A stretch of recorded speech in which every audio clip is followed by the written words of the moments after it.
Žijeme v dobie, kedy je pornografia a teda hrych smilstva propagovaný všade, kde sa podívame. Najčastejší sa s ním ale stretávame na sociálnych síťach, kde bohužiaľ väčšina ľudí trávi celý svoj deň a sú tak ľahko vystavovaní tomuto hriechu.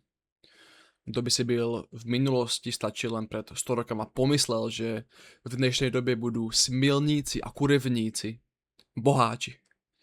Je, je to ale realita. A už to poukazuje na to, že žijeme ve svete, ktorý je ovládaný zlem. A treba sa byť na pozore. Netreba sa vystavovať takejto realite, takýmto videám a obrázkom, ke ktorým je tak ľahký prístup.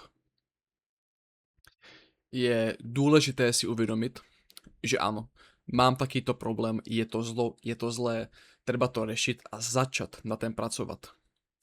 Ešte ideálne poprosiť Boha, aby vám s tým pomohol.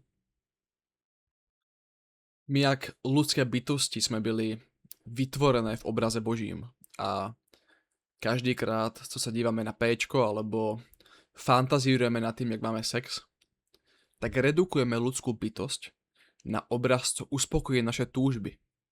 A to je démonické. Kto by sa len díval na porno, keby len počul, jak sa na ňem smejú démoni a zlé duše, ktoré sú stále okolo nás. Oni z toho majú väčší potešení, jak vy, lebo oni chcú, aby ste byli jak oni. Hriešníci. Mnoho videí na internete kvázi teda zaručuje, že díky tomuto a tomuto videu sa konečne zbavíte tohoto hríchu, tejto závislosti. Ale mnoho týchto videí sa mýli, lebo sa opírajú o ľudskú filozofiu, o ľudskú múdrosť, ktorá není taká, jak tá Boží. Jak teda Boh učí, aby sme porazili tento hriech, túto závislosť? No, ide o to, že ono to ani nejde poraziť, lebo to nemáte jak poraziť. Okay? Stále vás budú napádať zlé, smilné myšlienky na nahé ženy alebo na sex.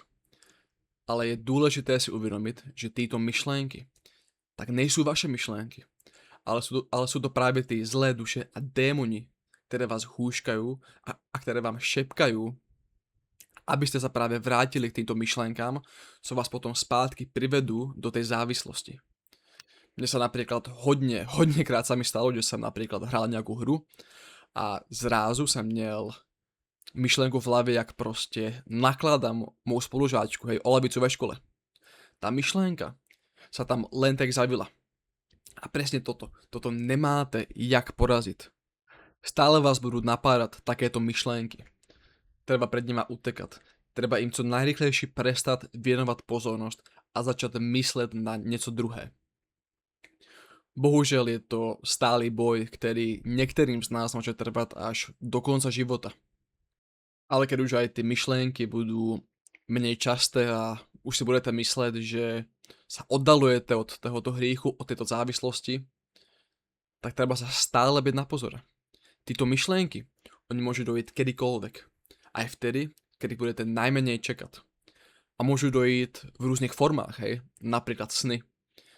Sny dokážu byť také hodne nebezpečné, lebo dokážu byť až moc vizuálne reálne. Ale teda, keď už aj dostanete takýto silný útok v podobe toho sna, tak to treba vydržať.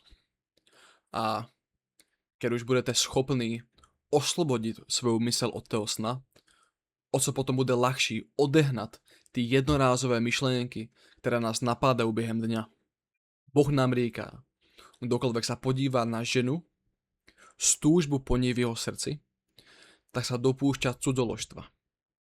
Proto sa mějte na pozore pred svojima myšlienkama, lebo to oni nás zvádzajú. Boh nás povoláva, aby sme byli očistení v srdci, aby sme nedovolili našim túžbám, aby sa v nás usadili a aby sme sa riedili podľa nich.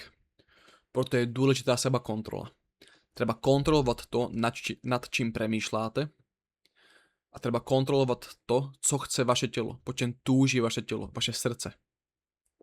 Ale keď už padnete znova a znova do tohoto hriechu, hej, do tejto závislosti, tak netreba si vôbec mysleť, že ste nejaký stratený prípad, hej, že nemáte šancu na oslobodení sa od tohoto hriechu, lebo Boh častokrát dovolí, aby sme znova a znova padli do toho istého hriechu, aby nás uskromnil.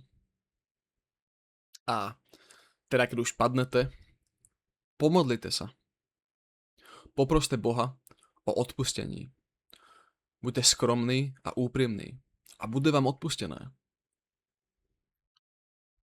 Boh má radši úprimnú porážku, jak pyšné víťazstvo.